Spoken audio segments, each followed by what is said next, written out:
Irmãos, a gente quer pedir encarecidamente que todos retornem a seus lugares, para que nós possamos então dar início à ministração da palavra. E enquanto você vem chegando, eu quero abrir com os irmãos aqui no livro de Esdras, capítulo 1, para a gente então dar sequência à mensagem, amém?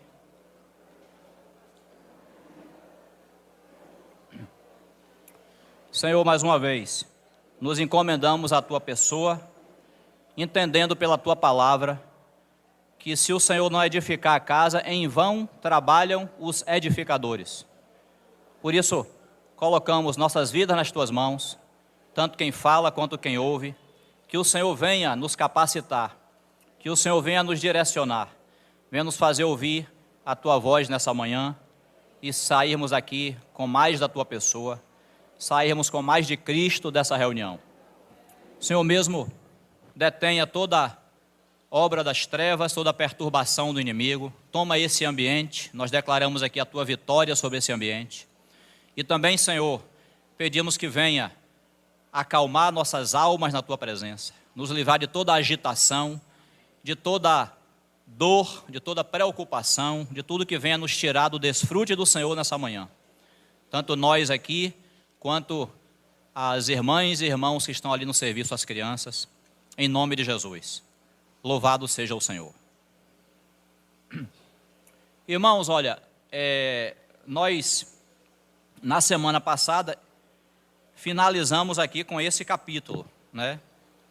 Finalizamos com esse capítulo. Então, Esdras capítulo 1, verso 1, diz assim: No primeiro ano de Ciro, rei da Pérsia, para que se cumprisse a palavra do Senhor por boca de Jeremias, despertou o Senhor o espírito de Ciro, rei da Pérsia, o qual fez passar pregão por todo o seu reino, como também por escrito, dizendo: Assim diz Ciro, rei da Pérsia, o Senhor, Deus dos céus, me deu todos os reinos da terra e me encarregou de lhe edificar uma casa em Jerusalém de Judá. Quem dentre vós é de todo o seu povo, seja seu Deus com ele, e suba a Jerusalém de Judá, e edifique a casa do Senhor, Deus de Israel. Ele é o Deus que habita em Jerusalém. Todo aquele que restar em alguns lugares em que habita, os homens desse lugar o ajudarão com prata, ouro, bens e gado, afora as dádivas voluntárias para a casa de Deus, a qual está em Jerusalém. Então se levantaram os cabeças de famílias de Judá e de Benjamim, e os sacerdotes e os levitas, com todos aqueles cujo espírito Deus despertou, para subirem a edificar a casa do Senhor, a qual está em Jerusalém. Obrigado, Deus abençoe. Já tem 2 copos aqui, irmãos, obrigado, só para você não precisar trazer mais. Irmãos, é uma sequência de mensagens, então, se você está ouvindo pela primeira vez aqui essa mensagem, então há um contexto, há uma sequência de mensagens, talvez você não consiga entender sem ouvir as outras mensagens, né? Então, caso você não entenda alguma coisa, tenha um pouco de paciência, existem as outras mensagens que contextualizam o que nós estamos falando. Mas a gente não pode ficar voltando, né? A gente tem que avançar. Irmãos, Deus tem um lugar de adoração nessa terra. Deus tem um lugar de serviço a Ele nessa terra. Esse lugar é a igreja. Esse lugar é o seu povo que foi tirado do mundo, da situação de pecado, e foi reunido no corpo de Cristo. Né? Quando nós nos convertemos, nós fomos batizados. A palavra batizar no grego é mergulhar, é submergir A Bíblia diz em 1 Coríntios capítulo 12, você conhece, que nós fomos batizados para dentro de um corpo. Então a igreja é o corpo de Cristo, a igreja é o povo de Deus, a igreja ela é espiritual, ela é composta por nós que somos seres materiais, mas ela é espiritual, a natureza da igreja é espiritual. A igreja não, por isso que a igreja não pode ser um prédio, a igreja não pode ser um lugar físico, a igreja é o povo de Deus, aqueles que nasceram de novo e que foram batizados, foram incluídos, foram submergidos para dentro desse corpo. E esse é o lugar espiritual de serviço a Deus, esse é o lugar onde Deus nos colocou. E por que nós estamos falando isso? Porque a gente está exatamente aqui no Antigo Testamento, contemplando o paralelo, né? Deus fez com que a história de Israel, que Israel no Antigo Testamento é o povo de Deus, e o paralelo que o Espírito Santo faz na Bíblia é que o que acontece com Israel é o que acontece com a igreja hoje, no Novo Testamento. Então nós podemos pegar esse parâmetro que o próprio Senhor colocou e ver que naquele tempo Israel ele pecou, ele abandonou o Senhor, e a casa de Deus, que naquele tempo era uma casa física, aquela casa foi destruída. Então Deus perde a sua representatividade coletiva aqui na terra. Por que coletiva? Porque o povo de Deus continuou aqui. O povo de Israel continuou aqui, não morreram, mas eles foram levados cativos. Eles foram transportados da sua terra para uma terra que o Salmo 137 chama de terra estranha. Terra estranha. Tanto que eles não podiam nem cantar os cânticos do Senhor naquela terra. Porque o canto é do Senhor, mas a terra é estranha. E o Senhor já tinha falado que Israel não podia servir a Deus em qualquer lugar. Haveria um lugar específico para Israel servir a Deus. Esse lugar era a cidade de Jerusalém, com a casa de Deus instalada nessa cidade. Tudo isso é uma parábola para nós, no Novo Testamento, cheia de significado. Por quê? Porque com a igreja aconteceu a mesma coisa. A igreja que começou pura, que começou guardando a palavra de Deus, ela não deixou de ser o povo de Deus, mas ela se misturou com as nações. Ela se misturou com as doutrinas dos homens. E ela saiu do seu terreno espiritual.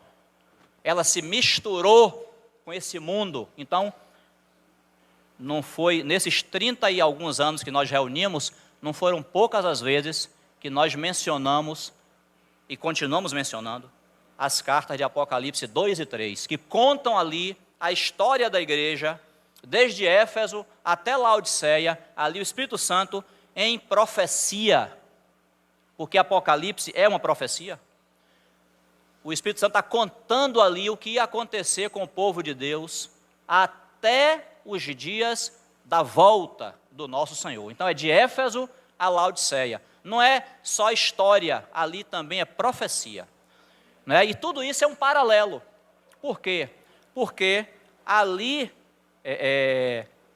existem 3 cartas específicas, que são Pérgamo, Tiatira e Sardes. Essas 3 cartas, especificamente, elas contam o surgimento do cristianismo.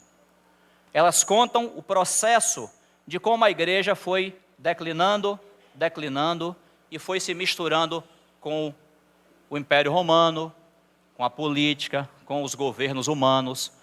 E aí surge o catolicismo romano, surgem as denominações protestantes. Tudo isso aí é o cristianismo relatado em 3 cartas. É a história da igreja, literalmente. E a história da igreja contada do ponto de vista do Senhor, não do de Luciano. Não do de Lutero, não do de Calvino, não do Papa, mas a história da igreja contada pelo nosso Senhor. É assim que a história da igreja aconteceu aos olhos dele. E vai continuar até a sua volta, Laodiceia, que é esse último período em que nós estamos vivendo, já próximos da volta do Senhor. E Israel foi levado cativo. Aí agora você tem o povo de Deus numa terra estranha. É exatamente o quadro hoje. É o povo de Deus. E os irmãos, vejam, nós falamos com toda a liberdade. Sabe por quê, irmãos? Porque nós não estamos ofendendo aqui os irmãos, não. Não estamos ofendendo aqui os irmãos que estão no catolicismo, os irmãos que estão nas denominações protestantes. Não, não é ofensa, não. Mas nós precisamos estar claros sobre a história da igreja, sobre... Irmão Otimani, ele fala que as 7 cartas de Apocalipse, elas não só contam para a gente a história, elas apontam também o caminho. Elas também apontam para nós o que Deus deseja dos seus filhos. Então, quando o Senhor nos dá essa visão, Ele dá a quem Ele quer. Assim como você leu aí, eu li, que no Antigo Testamento o povo estava em Babilônia, mas nesse ponto aqui que nós lemos, o Senhor despertou o espírito de Ciro e depois despertou o espírito de alguns irmãos. Nós fizemos a conta aqui a semana passada, 2,5% dos judeus que estavam em Babilônia foram despertados pelo Senhor para saírem daquela terra estranha, para saírem daquela terra de cativeiro, embora fossem o povo de Deus, mas estavam debaixo de cativeiro, estavam numa terra estranha. Sabe o que é terra estranha, irmão? É uma terra em que você não pode cantar o cântico do Senhor. É o que o Salmo 137 diz. É uma terra em que você não pode servir a Deus plenamente de acordo com a palavra, porque alguém do sistema vai dizer assim, aqui, entre aspas, na nossa igreja, a gente não crê nisso. Esse é o sistema, esse é o cristianismo, que colocou nome na igreja, que denominou a igreja. Esse é o cristianismo que dá ouvidos a Jezabel. Na carta a Tiatira, está bem claro lá, que dá ouvidos ao que o Papa fala, mesmo que o Papa fale não esteja na palavra de Deus, mas dá ouvido, porque eles se submetem àquela profetisa, está tudo escrito lá. Esse é o cristianismo, as denominações protestantes, todas elas, sem exceção, não existe uma boa e uma ruim, existem nossos irmãos lá, mas como sistema, como cristianismo, todas comprometidas. E o Senhor fala na carta a Sardes,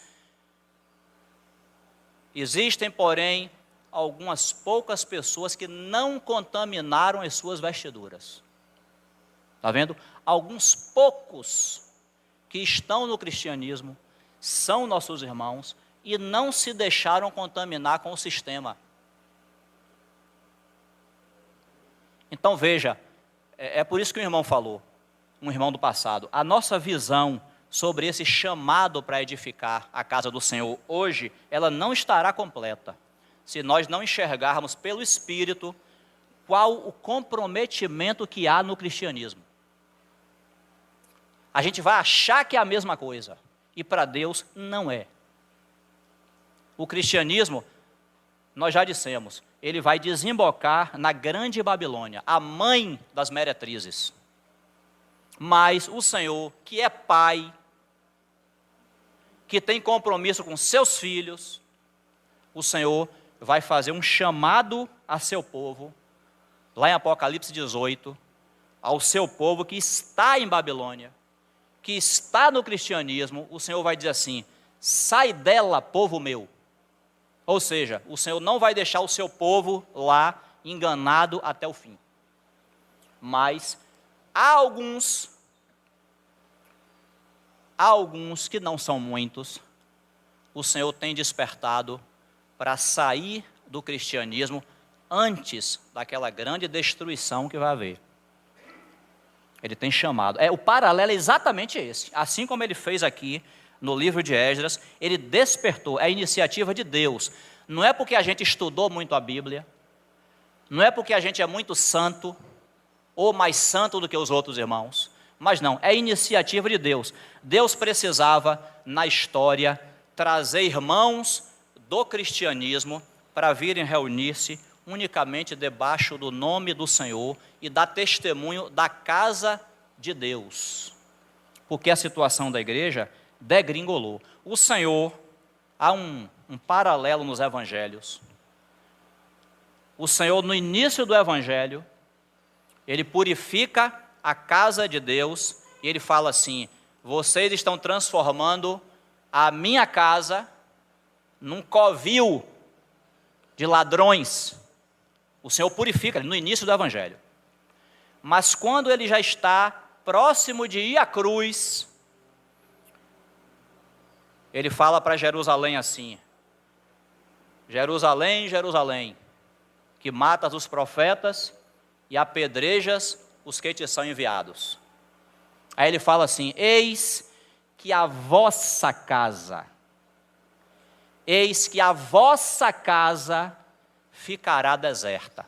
O Senhor estava dizendo: essa casa aí virou de vocês, eu já não tenho mais compromisso com ela. Essa casa aí, vocês corromperam essa casa. Então, é isso, irmãos, que o Senhor tem nos mostrado, é obra de Deus, é iniciativa de Deus. Ele, assim como no Antigo Testamento, ele despertou o espírito de alguns para sair. Já tinham se passado 70 anos em Babilônia, nessa terra estranha, nessa terra onde você não pode servir a Deus plenamente, onde não se vive a palavra plenamente. 70 anos, os irmãos estavam lá, mas o Senhor, soltou o pregão e falou assim: ó, acabou os 70 anos, agora eu quero que volte. Quando ele solta o pregão, através de Ciro, de 2 milhões, estimadamente, que havia de judeus na Babilônia, 50 mil voltaram. Então isso acontece hoje também. O caminho que o Senhor tem nos mostrado não é um caminho popular, não aparece na mídia, nós não somos conhecidos, e graças a Deus, que essa coisa de ser conhecido sobe para a cabeça, essa coisa de entrar em evidência sobe para a cabeça. Então, o Senhor quer nos guardar na pureza, o Senhor quer nos guardar na simplicidade. Sabe por quê? Porque o nosso Cristo é simples e puro. Então, para nós, o chamado que nós recebemos, a gente se satisfaz com perseverar na palavra de Deus, sem novidade, sem enfeite, mas perseverando naquilo que é a palavra de Deus. Esse é o chamado. Agora, irmãos, hoje, se Deus permitir, o intuito, não deu tempo da semana passada, o intuito é falar sobre 2 coisas, hoje, que a gente entende que sem falar sobre essas 2 coisas, não está completa a mensagem, que são 2 palavrinhas, que os irmãos já conhecem, alguns aqui não conhecem. São 2 palavrinhas que você deve guardar, quando você lembrar do chamado que nós recebemos. A primeira é posição, a segunda é condição. Posição e condição. Então, eu quero ler, eu deixei até aberto. Eu quero ler aqui Jeremias capítulo 16, eu pensei que eu tinha deixado aberto. Deixei. Jeremias capítulo 16, verso 14, só para poder continuar aqui o encargo. Os irmãos lembram que a gente leu aí em Ciro, né? No relato sobre Ciro, que quando o Senhor desperta o espírito de Ciro, era para cumprir a palavra falada por boca de Jeremias. Então Jeremias é um profeta que ele cumpre o ministério dele logo antes e quando acontece o cativeiro, quando acontece Nabucodonosor levar Israel para a Babilônia. Jeremias testemunha esse momento. né? E Ezequiel é o profeta que já profetiza dentro do cativeiro. Então Jeremias 16:14 fala assim, ó: portanto, eis que vem dias, diz o Senhor, em que nunca mais se dirá, tão certo como vive o Senhor, que fez subir os filhos de Israel do Egito, mas, tão certo como vive o Senhor, que fez subir os filhos de Israel da terra do norte e de todas as terras para onde os tinha lançado, pois eu os farei voltar para a sua terra que dei a seus pais. Irmãos, ó, o Senhor está dizendo aqui em profecia que o povo de Deus, ele teria duas expressões que entrariam na sua história. E a gente enxerga essas expressões em simbologia, em tipologia. O Senhor diz assim: eis que vem dias, diz o Senhor, em que vocês não vão jurar assim pelo Senhor, dizendo assim, ó, tão certo como vive o Senhor, que fez subir a Israel da terra do Egito. Porque isso aí é a nossa salvação. Essa expressão, o Senhor tirar Israel da terra do Egito, é aquilo que a gente comemora aqui no Partir do Pão. É o Senhor ter nos dado esse mundo. É o Senhor ter nos dado a sua salvação. Isso é sair do Egito. Mas o Senhor falou assim: a história de vocês vai ter agora um novo capítulo. Porque aí vem dias, diz o Senhor, em que se dirá assim, ó, tão certo como vive o Senhor, que fez subir a Israel da terra do norte. Ou seja, eu vou inaugurar na história de vocês um novo capítulo. Vocês agora não terão mais só o Egito, de onde vocês foram libertos. Vocês também serão libertos de Babilônia. Vocês também serão libertos do cristianismo, dos sistemas que os homens criaram. Então, é um novo capítulo na história, que o Senhor inaugura, quando ele, lá na carta a Filadélfia, é a quarta, né, na sequência, Pérgamo, não a quarta das 7, mas é a quarta no que nós estamos falando. Você tem Pérgamo, você tem Tiatira, você tem Sardes, mas você tem Filadélfia.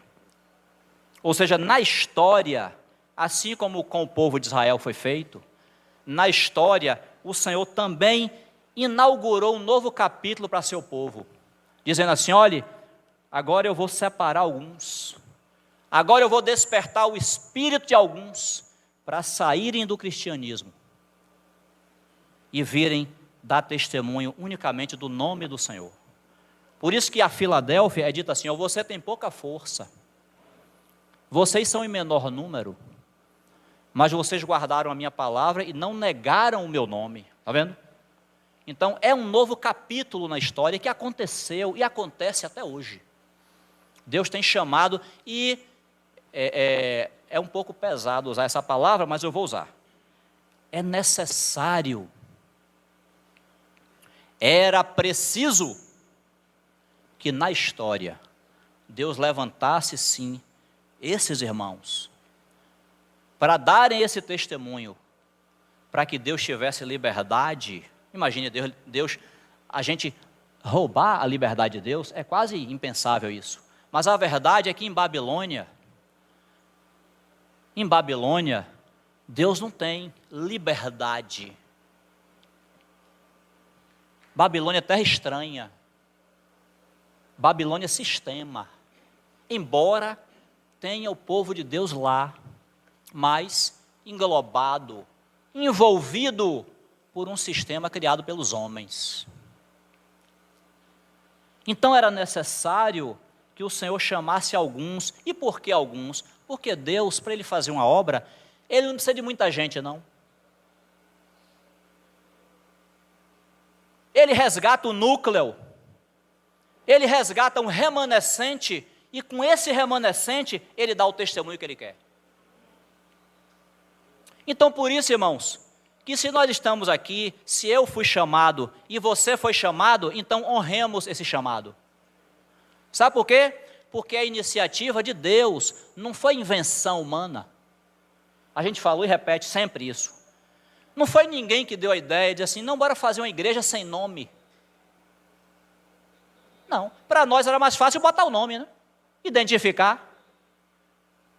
Mas não existe igreja com nome. Existe igreja. Existe a noiva do Senhor. Então, para nós entendemos, sim, que recebemos esse chamado. E, com a graça de Deus, com o Espírito Santo nos auxiliando e nos fortalecendo, a gente vai seguir esse chamado até o fim. E por isso eu falei na semana passada e quero repetir, vocês, geração mais jovem, quando a gente passar, se Jesus não voltar antes, não vá colocar nome aí fora não, viu?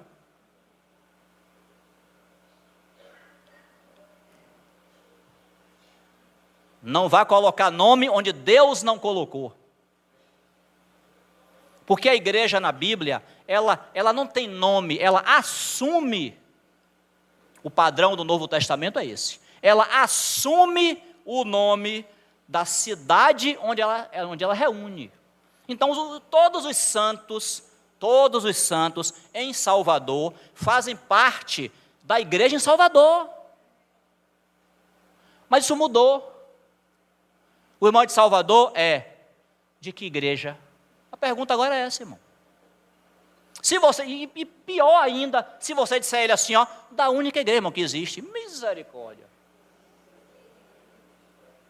Eu fui falar para uma colega minha, só que ela é incrédula, eu acho que ela não tem o Senhor ainda, né? Deus é quem sabe. Ela é mineira.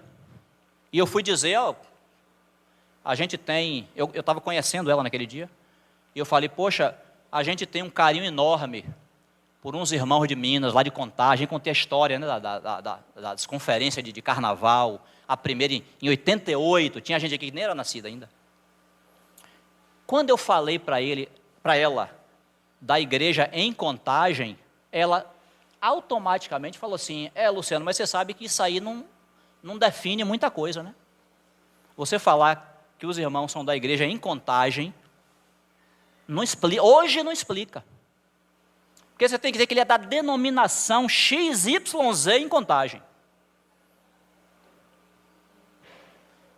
Está vendo, irmãos? Nosso irmão G.H. Pember, ele explicou que quando o povo, lembra, os irmãos lembram aqui, no início do Evangelho, Mateus capítulo 5, Sermão da Montanha, o Senhor fala várias vezes assim, ó, ouvistes o que foi dito aos antigos, lembra disso? Tem várias vezes o Senhor fala assim, ouvistes o que foi dito aos antigos? Aí ele fala assim, não adulterarás, eu porém vos digo que se alguém olhar para uma mulher com intenção impura, no coração já adulterou com ela. O irmão G.H. Pember, ele explica o seguinte, por que o Senhor diz assim, ó, ouvistes o que foi dito aos antigos? Por que o Senhor não fala assim, como está escrito na lei, que não é para adulterar? Não, ele fala assim, ouvistes o que foi dito aos antigos. Sabe por que aquilo, irmão? O irmão explica.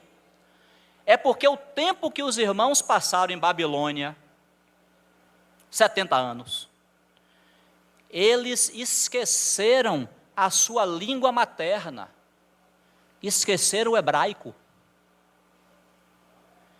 Então o que foi que fizeram? O que foi que os escribas, fariseus, mestres da lei fizeram? Eles falavam a lei para as pessoas, porque elas não podiam ler o que estava escrito, elas tinham esquecido, a Bíblia estava escrita em hebraico, elas tinham esquecido a língua materna. Então eles falavam a palavra e eles explicavam a palavra, só que eles explicavam a palavra cheio das suas próprias conclusões. Então, quando o Senhor estava dizendo aquilo ali, ouvistes o que foi dito aos antigos, na verdade, ele estava falando assim, ó, vocês receberam a palavra só como um negócio estático, só como um negócio assim exterior, mas eu quero dizer a vocês, a palavra não atinge só o exterior não, a palavra vai lá dentro. Então não é só não adulterarás, o ato de adulterar, não, se olhar para uma mulher com intenção impura, ninguém viu, mas Deus viu, você já adulterou com ela. O Senhor precisou fazer essa reinterpretação da palavra, porque a palavra tinha sido distorcida. Nos 70 anos de cativeiro. O cativeiro, irmãos, mudou a história de Israel. Mudou tanto que quando você vai ler a genealogia do Senhor Jesus, lá em Mateus capítulo 1, vai dizendo que fulano gerou a Cicrano, eu não lembro agora, depois você lê aí, viu? Fulano gerou a Cicrano, que gerou a Beltrano, e lá vai, lá vai, lá vai. Daqui a pouco ele fala assim, ó, gerou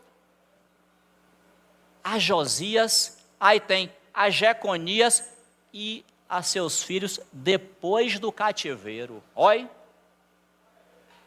Aí a história começa a ser contada depois do cativeiro, porque o cativeiro foi um capítulo muito importante na história de Israel, tanto positiva quanto negativamente. Então, o que aconteceu com a igreja, essa decadência, infelizmente, de não guardar a palavra, não perseverar na doutrina dos apóstolos, isso teve consequências terríveis para o plano de Deus. Mas veja, assim como o Senhor fez com a igreja, o Senhor tinha que trazer também Israel daquela terra, mesmo que fosse só 50 mil pessoas. Sabe por quê, irmãos? Porque o nosso Senhor Jesus Cristo, ele não ia nascer em Babilônia, não. Ele ia nascer em Belém. Já estava escrito. Ele ia nascer na terra de Israel. E ele ia morrer em Jerusalém. Então o Senhor precisava restaurar aquela nação, ainda que fosse só com 50 mil pessoas, de 2 milhões, mas ele precisava trazer um povo para estar, não mais na terra estranha, mas na terra de Deus, na terra escolhida, para daí Deus dar seguimento ao seu propósito. Então ele traz aqueles irmãos para poderem virem para Jerusalém. Irmãos, as duas palavrinhas, posição. O que é que nós aprendemos quando a gente fala sobre posição? É que essa visão de Deus ter um lugar de adoração, ela começa lá, talvez com Jacó, em Gênesis 28, Betel, a casa de Deus. Essa ideia passa por todo o Antigo Testamento, mas ela desembarca no Novo Testamento, de maneira espiritual. Ou seja, Deus continua tendo um lugar de adoração, só não é mais um lugar físico, mas ele continua. Então, posição que nós aprendemos é quando Israel, que é o povo de Deus, se vê numa terra estranha. A posição dele está errada, enquanto ele está naquela terra onde ele não pode servir a Deus de maneira plena, porque não se guarda a palavra e não se mantém a honra ao nome do Senhor. Outros nomes são eleitos, inclusive na carta de Sardes é dito, você tem nome de que vive, mas você está morto. Porque outros nomes existem em Sardes, igreja isso, igreja aquilo, igreja fulano de tal, igreja, são vários nomes que os homens criaram para nos dividirem. Irmãos, nas reuniões de oração, um parênteses aqui, nós oramos pela pregação do Evangelho, não é assim? Existem vários irmãos e irmãs, famílias que deixaram suas casas, a maioria nem reúne conosco, mas são irmãos em Cristo, e foram cumprir o santo encargo de pregar o Evangelho aí fora, mundo afora, dentre eles nosso irmão Felipe, né? Irmãos, nós temos uma oração para fazer por esses irmãos, sabe qual é? Aquela que Paulo pediu lá em Efésios capítulo 6, ore também por mim, para que me seja dada no abrir da boca a palavra. Nós temos que orar por esses irmãos que pregam o Evangelho, para que Deus dê a eles, na boca deles, a palavra de pregação do Evangelho. Sabe por quê, irmãos? Porque muitas vezes o Evangelho chega para as pessoas aí fora, chega o Evangelho, mas chega o Evangelho trazendo consigo uma instituição, um sistema, uma denominação, um esquema de homens. E a pessoa ouve o Evangelho, se converte, mas ela fica muitas vezes com o coração ligado nas instituições humanas. Então o que a gente tem que orar é: Senhor, dê a palavra a nossos irmãos. A palavra de Deus que não está presa a denominações, ao catolicismo, é Jesus, é o nosso Senhor e Salvador. Porque é isso que acontece, o Evangelho, ele chega, por causa dessa decadência da igreja, o Evangelho chega misturado. Uma vez, nós estávamos no sepultamento de um amado irmão, ele tinha reunido conosco. No tempo em que ele faleceu, ele já não estava mais reunindo aqui. Mas é nosso irmão, né? Glória a Deus. Não tem nada a ver uma coisa com outra. Fomos para o sepultamento. Lá havia um irmão precioso, que era o líder da congregação onde esse irmão reunia, e esse irmão foi orar. Esse irmão foi orar. Quando ele ora, ele começa a oração, e todos nós, como nós aprendemos, ele orando e a gente dando amém, sustentando a oração do irmão aqui. É assim que a gente aprende. Porque quando o irmão, você lá no seu quarto, você está orando, é só você e Deus. Mas quando você está orando como parte da igreja, você está numa reunião de oração, você está num ambiente coletivo, você está orando de forma representativa. Então você não diz assim: eu te peço, Senhor, é nós te pedimos. E os irmãos ao redor dizem: amém, é isso mesmo, a gente pede mesmo, Senhor. Sustenta. Esse irmão começou a orar, a gente começou a sustentar a oração. Daqui a pouco ele falou assim: porque nós, Senhor, da igreja papapá, ppp, te louvamos. Eu calei minha boca, irmão. Eu calei minha boca. Porque eu não sou dessa denominação que ele está falando. Nem dessa, nem de nenhuma. É isso que a gente fala. Quando o Evangelho chega, carregado, acompanhado por quem não deveria estar acompanhando. O Evangelho é Jesus. O Evangelho é nosso Senhor e Salvador Jesus Cristo. Então pregue Ele. Não pregue o lugar onde você reúne, não. O lugar onde você reúne é consequência. Então, irmãos, posição. Nós temos sido chamados por Deus para estar na posição correta. Que posição, Luciano? Edificando somente a casa de Deus, reunindo debaixo do nome do Senhor, guardando a palavra e não negando o nome do Senhor. Assim como Israel saiu de Babilônia e veio para Jerusalém, o Senhor também, quando nos dá esse chamado, a gente sai do cristianismo. Muitos e muitos irmãos saíram, estão saindo e vão continuar saindo, porque Deus tem chamado, é a iniciativa dele. Então, irmãos, a posição é importante. O terreno onde você está pisando é importante, porque espiritualmente falando, você pode estar em Babilônia ou você pode estar em Jerusalém. Se você ouviu o chamado do Senhor para sair de Babilônia, então seu lugar é Jerusalém. Só tem esses dois lugares. Para o mundo, você não vai voltar, porque você é do Senhor. Então, se você sai de Babilônia, você vem para Jerusalém. Agora você vem porque Deus deu o chamado. Não é porque ninguém convenceu, não.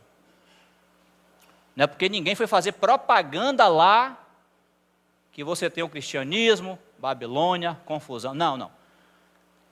Aqueles que não receberam esse chamado, fiquem fiéis a Deus, onde Deus te chamou.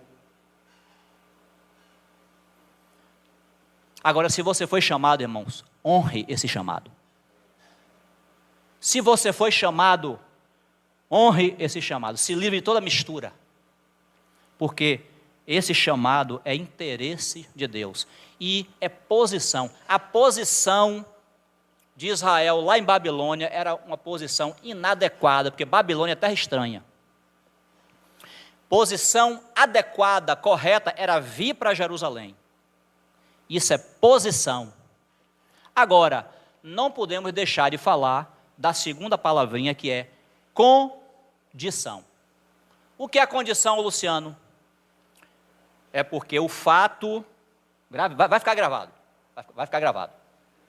O fato de irmãos e irmãs terem sido chamados por Deus para virem dar esse testemunho, para virem para a posição correta, não quer dizer jamais que a condição espiritual deles é melhor do que os irmãos que não receberam esse chamado. Isso é muito importante. Grave bem isso. Sabe por quê, irmãos? Para a gente não se orgulhar. Está vendo? Para a gente não dizer assim, nós somos melhores porque a gente veio edificar a casa do Senhor em Jerusalém. Condição, irmãos, nós aprendemos desde o início. Você sabe, quando os irmãos vieram de Babilônia e chegaram em Jerusalém, coloque sua mente no Espírito e acompanhe comigo. Sabe o que eles encontraram? Lixo, escombros, ruínas. Neemias, depois você lê. Neemias diz, tem uma leva que sobe com Zorobabel e Jesua, depois uma leva que sobe com Esdras, outra que sobe com Neemias. Neemias disse, quando ele chega em Jerusalém, ele pega o cavalo dele e vai passear pela cidade para saber como ela estava. Não havia espaço em certos lugares para o cavalo passar, de tantos escombros que havia na cidade. Isso é história, irmãos? É, mas é profecia.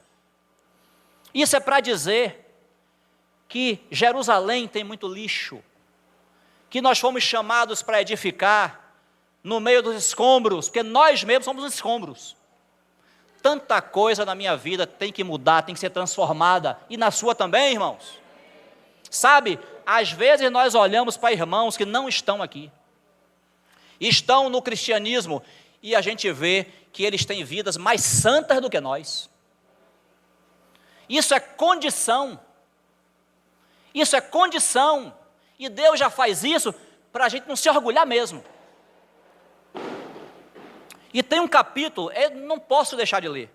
Esdras capítulo 9, leia aí comigo. Esdras capítulo 9.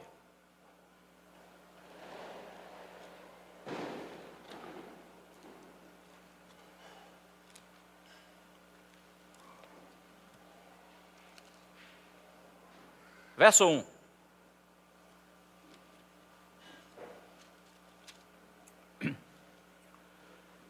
Só contextualizando, Esdras sobe depois daquela leva de Zorobabel e Jesua.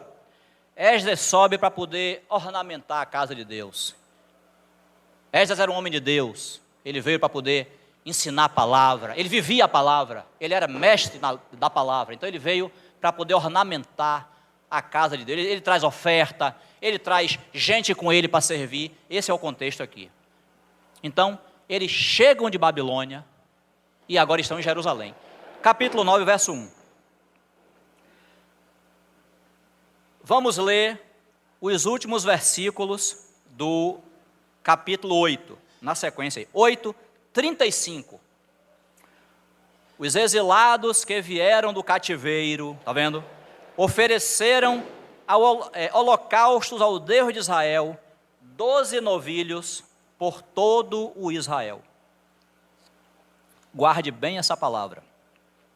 Depois a gente sequencia aqui o negócio, mas é um parêntese.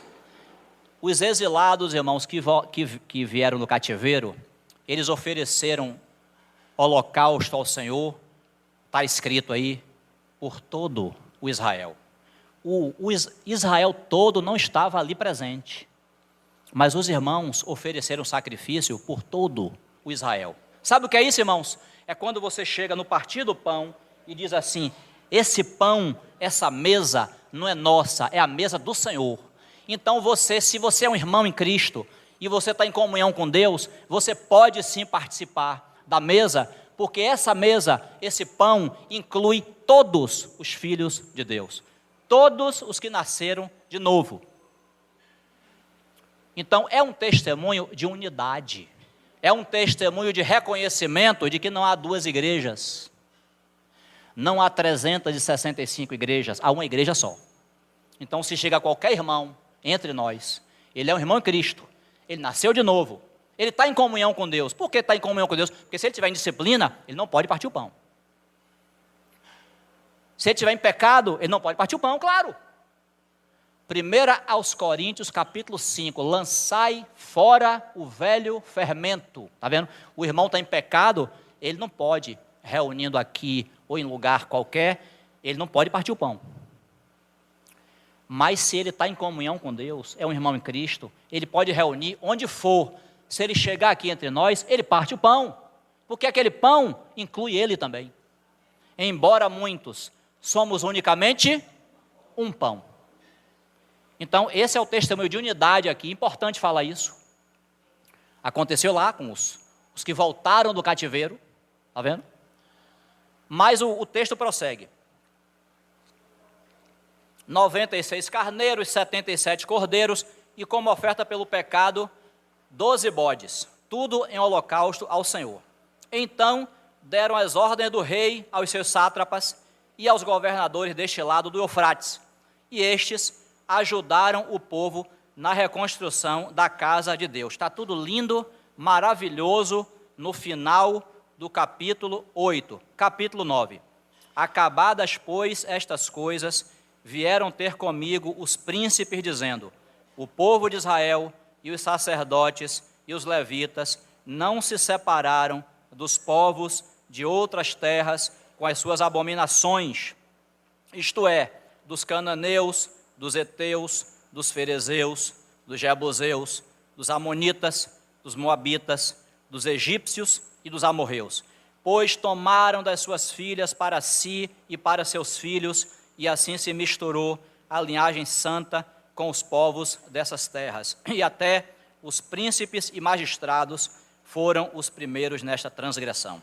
Ouvindo eu tal coisa, rasguei as minhas vestes e o meu manto, e arranquei os cabelos da cabeça e da barba, e me assentei atônito. Então se ajuntaram a mim todos os que tremiam das palavras do Deus de Israel, por causa da transgressão dos do cativeiro. Porém, eu permaneci assentado, atônito, até ao sacrifício da tarde. Irmãos, olha o pecado aí. Você leu aí comigo? Aqueles que voltaram do cativeiro estavam com várias situações nas suas vidas para serem tratadas. Não estavam com vidas santas, não. Isso aí, irmãos, é condição. Eles foram chamados. Eles ouviram o chamado de Deus para sair de Babilônia e vir para Jerusalém, mas a vida deles, a condição espiritual deles não era adequada, eles não eram os mais santos. Pelo contrário, eles estavam em pecado. Isso é condição. Aí, irmãos, nós vemos nas Escrituras que eles não voltam, eles não retornam para a Babilônia. Eles não dizem assim: já que todos estamos em pecado, já que a situação aqui é essa, então é melhor a gente voltar para a Babilônia. Não, irmãos, eles não voltaram, porque o caminho não é voltar. O caminho, para quem ouviu esse chamado do Senhor, não é voltar, não. Pecado se trata com arrependimento, confissão e conserto. Isso é vida cristã. Então, por isso que eles primeiro, está o capítulo 9 aí, todo para você ler. Primeiro, eles vêm diante do Senhor e eles reconhecem a situação. E interessante que Esdras fala que ele permaneceu atônito, atordoado, assentado até ao sacrifício da tarde. Irmãos, a hora do sacrifício da tarde é a hora que o nosso Senhor Jesus foi oferecido lá na cruz. Isso quer dizer que se a nossa condição não é boa, não é adequada, se há pecados, se há situações para serem resolvidas, mas nós recebemos o chamado, a gente tem convicção de que é aqui que o Senhor nos quer para edificar a casa de Deus. Então, irmãos, eu não volto para a Babilônia, não. Eu resolvo minha situação aqui. Se a condição não está boa, Jesus é suficiente para melhorar. Tá certo? Então, o que foi que os irmãos fizeram? Não voltaram para a Babilônia, não. Primeiro, chamaram o pecado de pecado. Senhor, a gente pecou mesmo. A gente casou com mulher estrangeira. Ó, confissão. Não ficou, não, porque foi fulano, porque eu fui induzido, porque ele também falou mal de mim. Nada, pecou. Assuma seu negócio. Agora, assuma na presença de quem pode resolver seu problema. Faça como Esdras, baseado no sacrifício de Cristo. Senhor, eu pequei, mas o Senhor tem o perdão para me dar. Eu pequei, mas contigo está a solução. O Senhor morreu para isso, para me reconciliar com Deus. Não somente lá na cruz, mas todas as vezes que eu precisar dessa reconciliação. Irmãos, isso é condição. Às vezes você olha, às vezes há irmãos que vêm reunir conosco. E no começo é assim, né? Os irmãos têm um amor, eu já gosto do amor dos irmãos. Aqui todo mundo se ama. E a gente que tem mais tempo fica só olhando, né? Fica só ouvindo. Aqui é um amor, nossa, como os irmãos se preocupam. No interior, a gente fala assim, ó, tomara. Tomara que seja isso que o irmão falou. Por quê, irmãos? Porque a gente sabe que nós temos muita coisa para ser consertada. Então, amém. Se o irmão está vindo reunir, Deus deu a ele o mesmo chamado que nos deu, ou ele se converteu entre nós, foi pregado o evangelho, se converteu, glória a Deus, amém. Deixa ele ver o que ele está vendo, amém. Mas a gente não se ilude. Aqui está uma maravilha, está tudo certo, eita! Não. Mas uma coisa, irmãos, nós precisamos ter certeza. Você recebeu esse chamado? Aí.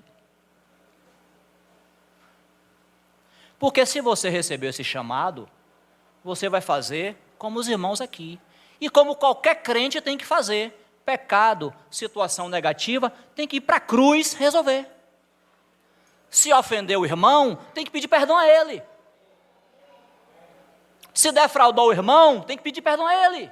Tem que confessar, chamar de pecado o pecado. Irmão, perdoe, errei, pisei na jaca, errei feio com você, me perdoe. Clama o sangue de Jesus, resolve, continua caminhando. Então, irmão, o Senhor deixou isso aqui registrado. Aí agora essa palavra é para nós. É para aqueles que ouviram o chamado. Você ouviu o chamado? Amém? Você veio para Jerusalém, você veio edificar a casa de Deus, amém. Somos um. Bora oferecer nossa mão, nosso braço para o trabalho. Agora não se iluda. Não se, porque aqui é tudo uma maravilha. Não, misericórdia.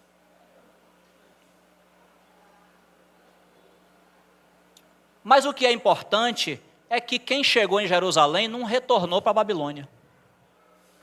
Há um outro perigo. Há um outro perigo. Não é voltar para o cristianismo, não. Os irmãos lembram que Filadélfia é a 6ª carta, não é assim? Mas são 7. Lá em Apocalipse 2 e 3. Qual é a última? Laodiceia. O perigo de quem foi chamado pelo Senhor para vir edificar a casa de Deus, dar o testemunho da casa de Deus, de Jerusalém, não é Sardes. Sardes já passou. É Laodiceia. É se orgulhar. É cair no orgulho e dizer assim, aqui, agora Deus tem nos revelado a palavra, Deus tem nos chamado, nós estamos crescendo, Então, aí o que vem depois desse então, pode ser o orgulho. Aí quando a gente, Deus nos guarde, Senhor, que é até feio falar disso. Aí quando vem o orgulho, cai, porque provérbio diz que o orgulho precede a queda. Se orgulhou, caiu. A altivez de espírito, de dizer assim, nós somos melhores. Irmão, quando começa a dizer isso, Deus tenha misericórdia. Entendeu? O perigo de quem está tomando esse caminho, pelo Senhor, claro, de Filadélfia, é cair em Laodiceia. É se orgulhar. E a gente sabe que na história houve irmãos que caíram. Por isso que a carta está escrita. A carta é uma profecia. Laodiceia. O Senhor está dizendo a esses irmãos, compre colírio, meu filho, você não está enxergando direito. Compre colírio, para você poder ver melhor. Porque você está dizendo, sou rico, sou abastado, sou cheio de palavra, sou isso, sou aquilo, não guardo o nome do Senhor, só me reúno debaixo do nome do Senhor. Você está cego. Você precisa comprar colírio. Esse é o perigo. Aí há um amado irmão nosso que ele fala assim, Deus já deixa, a gente quando vem, né, edificar a casa do Senhor, a gente quer que o negócio funcione 100%, eita! Aí o Senhor, soberanamente, Ele deixa 90% funcionando e 10% que não funciona de jeito nenhum. 10% que você não consegue resolver nem esse 10% que o Senhor, porque a gente reúne há tanto tempo, essa situação ainda continua assim, 10%. É para não se orgulhar, irmão. É para você não olhar como Nabucodonosor olhou para Babilônia e falou assim, olha que coisa maravilhosa essa cidade que eu construí. 100% funcionando, não. Sempre que eu e você, que ouvimos esse chamado, sempre que nós olharmos para o lado ou para o espelho, a gente vai sempre descobrir que a condição adequada, quem dá é Deus. Que a gente vai perseverar nesse caminho, nesse chamado que o Senhor nos deu, mas a gente vai perseverar confiando que aquele que começou a boa obra em nós há de completá-la. Há de completá-la. Mas aqui, eu ainda vou continuar, vou ver Cristo nos meus irmãos, aleluia. Os irmãos vão ver Cristo em mim também. Mas eu vou olhar para o lado e vou ver ali, tem uma sujeirinha ali, tem um escombro aqui, esse irmão poderia falar mais brando comigo, essa reunião não funcionou direito, e aquele irmão ali falou mal de mim, aquele irmão quando eu fui chegando, ele me perguntou por que eu chego atrasado na reunião. Sempre tem um negócio para poder dar uma futucada para você saber, para eu saber que a gente não chegou ainda na consumação. A consumação vai ser lá no futuro. Aqui, a gente vai perseverar na doutrina dos apóstolos. A gente vai continuar crescendo na fé, crescendo na palavra. Cristo, Gálatas capítulo 6, Cristo sendo formado em nós. Mas é um processo, é gradativo, irmão. É gradativo. Paulo, lá na carta aos Coríntios, ele fala assim, vocês já chegaram a reinar sem nós, foi? Já está todo mundo reinando já? Não. Ainda tem essa estrada para a gente prosseguir. Agora, irmãos, é importante prestar atenção nisso. Posição e condição. Eu creio, eu espero que você creia também. Eu creio que a posição que o Senhor tem nos dado é correta. A posição é correta. Porque o Senhor tem chamado irmãos para virem dar testemunho unicamente do nome do Senhor. Para mim, segundo as Escrituras, essa é a posição correta. Agora, condição não. Condição, nós temos muito que aprender. E eu quero finalizar. Meu horário já finalizou. mas eu quero finalizar aqui com Neemias, capítulo 8. Neemias, capítulo 8, verso... Vamos ler do 9. Irmãos, Neemias, capítulo 8, os irmãos estão aqui, já em Babilônia, já em Jerusalém. Eles têm um momento aqui com Esdras, com Neemias. Nesse momento eles vão ouvir a palavra de Deus, eles vão ser relembrados da lei do Senhor. É esse momento aqui que eles estão vivendo aqui nesse texto. Neemias capítulo 8, verso 9. Neemias, que era o governador, e Esdras, sacerdote e escriba, e os levitas que ensinavam todo o povo, lhe disseram: este dia é consagrado ao Senhor vosso Deus, pelo que não pranteeis nem choreis, porque todo o povo chorava ouvindo as palavras da lei. Irmão, coloque sua mente no espírito. Olha essa cena. Eles estavam ouvindo a lei do Senhor, ouvindo, e eles estavam chorando. Está vendo? A palavra, quando entrava, confrontava eles começaram a chorar na presença de Deus. E aí,